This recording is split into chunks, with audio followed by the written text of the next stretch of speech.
Hello दोस्तों, स्वागत है आपके अपने यूट्यूब चैनल बीजे एजुकेशन में। दोस्तों, आज हम रसायन विज्ञान के 20 इम्पोर्टेंट क्वेश्चंस को देखेंगे।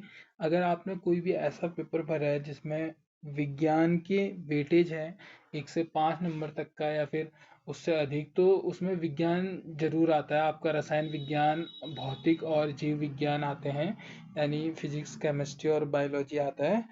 तो उसमें से ही हम आज केमिस्ट्री देखेंगे। ठीक है, 20 क्वेश्चंस हैं। अगर आपने दिल्ली पुलिस का भरा है या फिर आप एसएससी जीडी की तैयारी कर रहे हैं या फिर आप बीएड एंट्रेंस एग्ज़ाम भरा है, तो जिसमें भी साइंस आता है उसमें ये वीडियो आपके लिए काफ़ी इम्पोर्टेंट साबित होगा। तो शुरू करते हैं। पहला प्रश्न है जैसे कि निम्नलिखित में से किस बी विटामिन का नाम सही सुमेलित है। ठीक है, कौन सा बी विटामिन का जो नाम है वो सही सुमेलित है। तो विटामिन जो B2 है उसको राइबोफ्लोविन कहते हैं, सही है। विटामिन B3 रियसिन लिखा है इसने, वो होता है नियासिन। ठीक है, क्या होता है? नियासिन। नियासिन होता है। ठीक है, विटामिन B7 बायोटीन होता है और B12 आपका साइनोकोबामिन या फिर कोबालमिन होता है। ठीक है, B12। तो आपका यहाँ पे सभी सही होंगे। जो रियसिन है वो भी उसने नियासिन के तौर पे लिखा है, लेकिन थोड़ा मिस्टेक हो गया होगा, तो आपका नियासिन है। ठीक है, तो सही जो है आपका नियासिन है, रियसिन नहीं है, नियासिन है। कहीं पे आपको रियसिन भी दिख सकता है। और बाकी आपके सारे सही हैं, तो आपका राइट आंसर जो हो जाएगा वो हो जाएगा ऑप्शन नंबर डी, ये सभी।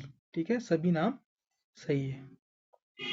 अगला प्रश्न है, ब्लू बेबी सिंड्रोम किन लवणों के कारण होता है। ठीक है, तो आपका सल्फेट है, तो सल्फेट आपको पता है कैसे लिखते हैं, SO4।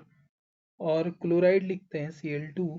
कार्बोनेट लिखते हैं CO3 और नाइट्रेट लिखते हैं NO2। ठीक है, तो जो ब्लू बेबी सिंड्रोम है वो किसके कारण होता है? नाइट्रेट के कारण होता है, डी के कारण होता है। इसमें क्या हो जाता है, इसमें ब्लू बेबी सिंड्रोम भूमिगत जल के साथ नाइट्रेट के संयोग से बनता है। ठीक है, जो भूमिगत जल के साथ मिलके बनता है। अगला है, उन तत्वों को क्या कहा जाता है जिनमें समान संख्या में समान परमाणु संख्या होती है। ठीक है, समान परमाणु संख्या, परमाणु संख्या और भिन्न क्या होते हैं? भिन्न उनके प्रोटॉन होते हैं। ठीक है, जो प्रोटॉन की संख्या होती है वो भिन्न होती है, तो उनको क्या कहते हैं? उनको कहते हैं समस्थानिक। ठीक है, ऑप्शन नंबर ए, समस्थानिक कहते हैं। अगर एग्जाम्पल की बात करें तो हाइड्रोजन के जो समस्थानिक है 1s2, 1h 1h1, 1h2 और 1h3। ठीक है, हाइड्रोजन। उसके बाद इसको कहते हैं ड्यूटीरियम और इसको क्या कहते हैं? ट्राइट्रियम। ठीक है, अगर एक और एग्जाम्पल की बात करें तो 17Cl35 और 17Cl37। ठीक है, ये इनका परमाणु क्रमांक है जो समान है और ये प्रोटॉनों की संख्या है जो भिन्न है, तो इनको समस्थानिक यानी आइसोटोप्स कहेंगे। ठीक है, यहाँ तक क्लियर है। अगला, ठीक है, अगला है, किसी तत्व के तुल्यांकी भार तथा संयोजकता का जो गुणनफल है वो किसके बराबर होता है? वो होता है वाष्प घनत्व के। ठीक है, किसके बराबर होता है? जो किसी भी तत्व का जो उनका तुल्यांकी भार होगा, ठीक है, और जो भी उसकी संयोजकता होगी, तो उसका गुणनफल हमेशा वाष्प घनत्व के बराबर होगा। अगला प्रश्न, भोपाल गैस त्रासदी हुई थी दोस्तों। ठीक है, तो उसके लिए जो प्रमुख प्रदूषक कौन सा था? वो था आपका मिथाइल आइसोसाइनेट। ठीक है, तो ऑप्शन नंबर ए हो गया आपका मिथाइल आइसोसाइनेट। ठीक है, इसका आपका फॉर्मूला हो गया C2H3NO। ठीक है, अगर इसका डायग्राम स्ट्रक्चर बनाना है तो ये हो गया आपका C3N डबल बॉन्ड C और डबल बॉन्ड O। ठीक है, ये आपका स्ट्रक्चर हो गया। ठीक है, भोपाल गैस त्रासदी कब हुई थी? ये हुई थी 2 और 3 दिसंबर 1984। ठीक है, 1984 को। जो अमेरिकन कंपनी थी ना, अमेरिकन कंपनी, उसका नाम था union carbide corporation, union carbide corporation, ठीक है, ये थी। इसकी सहायक कंपनी, जो भारतीय सहायक कंपनी थी, वो कीटनाशक बनाती थी, ठीक है। तो उस प्लांट से 40 टन क्या निकल गया था, मैथिल आइसोसाइनाइड, ठीक है, मैथिल आइसोसाइनाइड निकल गया था, जिसके कारण काफी मृत्यु हुई थी, ठीक है। अगला प्रश्न है, अमलगम मिश्र धातु जिसमें आधार धातु है, अमलगम क्या कहते हैं? अमलगम कहते हैं ना, जब पारा को, पारा यानी Hg, ठीक है, जब पारा को किसी एक या एक से अधिक धातु के साथ मिलाकर मिश्रण बनाया जाता है, तो उसको क्या कहते हैं? अमलगम कहते हैं, ठीक है। तो यहाँ आपका राइट आंसर हो गया बी, पारा। तो अमलगम की जो आधार धातु है वो क्या होगी, पारा होगी। अगला प्रश्न, बाजार में बिकने वाला जो मानक 18 कैरेट सोना होता है, ठीक है,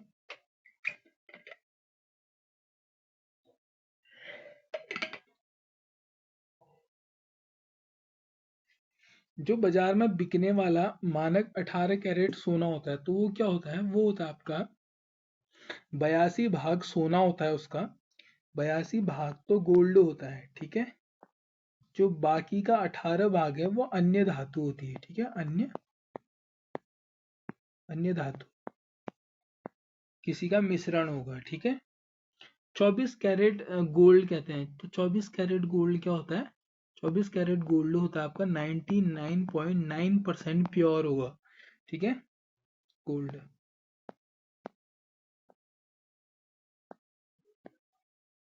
अगला प्रश्न है, निम्नलिखित में से कौन सी धातु जल के साथ अभिक्रिया करके हाइड्रोजन पैदा नहीं करती है? तो आपका पोटेशियम, सोडियम और लिथियम, इनको जब जल के साथ रिएक्ट कराएंगे तो ये क्या बनाएंगे, पोटेशियम हाइड्रोक्साइड, सोडियम हाइड्रोक्साइड और लिथियम हाइड्रोक्साइड के साथ हाइड्रोजन देंगे, ठीक है। लेकिन कैडमियम जो है वो रिएक्ट नहीं करती, वाटर के साथ रिएक्ट नहीं करती, ठीक है, जबकि बाकी करते हैं। तो राइट आंसर आपका क्या हो जाएगा, कैडमियम। अगला प्रश्न है, निम्नलिखित में से अधिक विद्युत चालकता वाली धातु कौन सी है? यानी सबसे ज्यादा विद्युत चालकता किसमें है, यानी आपकी इलेक्ट्रिसिटी कंडक्टर, ठीक है। तो सबसे ज्यादा जो होती है आपकी चांदी की होती है, लेकिन महंगा होने के कारण जो बिजली के तार है वो चांदी के नहीं बनाए जाते, ठीक है, इसीलिए नहीं बनाए जाते, क्योंकि चांदी बहुत महंगी है, ठीक है। अगला, चांदी को किससे डिनोट करते हैं, एजी से, ठीक है, एजी से, और गोल्ड को एयू से, औरस कहते हैं, ठीक है। अगला है, निम्नलिखित धातुओं में से सर्वाधिक हीन चालक कौन सा है? हीन चालक यानी कम चालक है, तो सीसा सबसे कम चालक है, लोहा में भी करंट लगता है, सिल्वर में भी, और स्वर्ण यानी गोल्ड में भी, ठीक है, शीशे में कम लगता है इनकी अपेक्षा, निम्नलिखित में से, ठीक है, सर्वाधिक हीन। अगला है, लोहे की जंग लगने के लिए किसकी आवश्यकता होती है? तो जो जंग है, जंग यानी रस्ट है आपका, ठीक है, इसका जो आपका वो है फॉर्मूला है, वो है आपका Fe2O3, ठीक है। इसको फेरिक ऑक्साइड भी कहते हैं, क्या कहते हैं, फेरिक ऑक्साइड। अगर मैं एक इक्वेशन दूं आपको, 4Fe plus 3O2 plus 6H2O plus 4Fe O3 के होल ट्वाइस, ठीक है। तो यहाँ पे जंग लगने के लिए किस चीज की आवश्यकता हुई? तो किस चीज की आवश्यकता हुई, ऑक्सीजन आया और वाटर आया, ठीक है। तो राइट आंसर क्या हो जाएगा हमारा, ऑप्शन नंबर बी, ऑक्सीजन और जल की आवश्यकता होती है किसी भी लोहे में जंग लगने के लिए, ठीक है। अगला है, निम्न में से किसमें शीशे की मात्रा अधिक पाई जाती है? तो वो पाई जाती है उच्च ऑक्टेन वाले ईंधन में।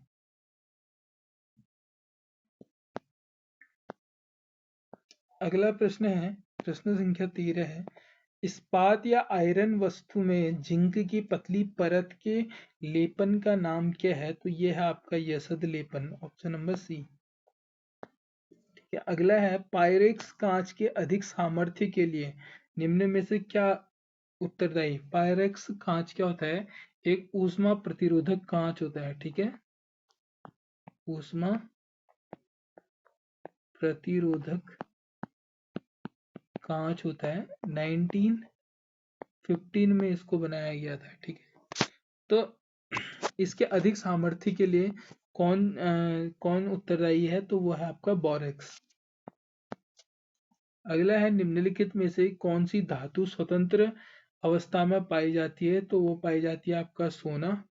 ठीक है, जिसको गोल्ड कहते हैं। एयू एटॉमिक नंबर इसका 79 है और ये डी ब्लॉक एलिमेंट है। ठीक है, क्या है? D block element.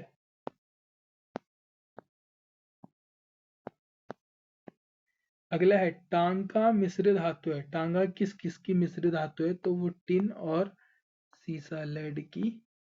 क्या है? सीसा और कांच में अंतर होता है। ठीक है, कांच अलग होता है, सीसा होता है पीबी, जिसको लेड कहते हैं। ठीक है, लेड, सीसा। ठीक है, अगला यहाँ हो गया आपका ऑप्शन नंबर सी सही हो गया। ठीक है, अगला प्रश्न है, प्रश्न संख्या 17 है। सीमेंट सामान्यतः किसका मिश्रण होता है? तो वो होता है कैल्शियम सिलिकेट और कैल्शियम एल्यूमिनेट। ठीक है, कैल्शियम सिलिकेट, ये पूछते हैं। ठीक है, कैल्शियम सिलिकेट का फॉर्मूला क्या है? तो ये याद होना चाहिए। ये हो गया आपका कैल्शियम सिलिकेट, ये हो गया कैल्शियम एल्यूमिनेट। अगला है सीमेंट बनाने के लिए किसके मिश्रण को खूब तप्त किया जाता है? तो वो चूना पत्थर और मृतिका के मिश्रण को तप्त किया जाता है। अगला प्रश्न है, किसी औद्योगिक क्षेत्र में अम्लीय वर्षा किस गैस के कारण होती है? तो वो होती है सल्फर डाइऑक्साइड के कारण। और अंतिम प्रश्न है, अग्निशमन वस्त्र किससे बनाए जाते हैं? तो वो एस्बेस्टॉस से बनाए जाते हैं। एस्बेस्टॉस क्या है? एक ग्रुप है नेचुरल अकरिंग फाइब्रस मिनरल्स का, जो रेजिस्टेंट करता है, यानी रोकता है किसको? हीट को और रस्टिंग को। ठीक है, रस्ट होने से बचाता है। ठीक है, तो इसका जो मेल्टिंग पॉइंट है, एमपी है, मेल्टिंग पॉइंट है, वो 400 डिग्री सेल्सियस से 1000 डिग्री सेल्सियस तक है। ठीक है, इसलिए क्या बोलते हैं, जो अग्निशमन वस्त्र है वो एस्बेस्टॉस के बनाए जाते हैं। ठीक है दोस्तों, अगर चैनल में पहली बार आए हो तो चैनल को सब्सक्राइब करें। वीडियो आपके लिए थोड़ा भी इंफॉर्मेटिव रहा है तो ज़्यादा से ज़्यादा शेयर करें। मिलते हैं अगले वीडियो में, तब तक के लिए अपना ध्यान रखें।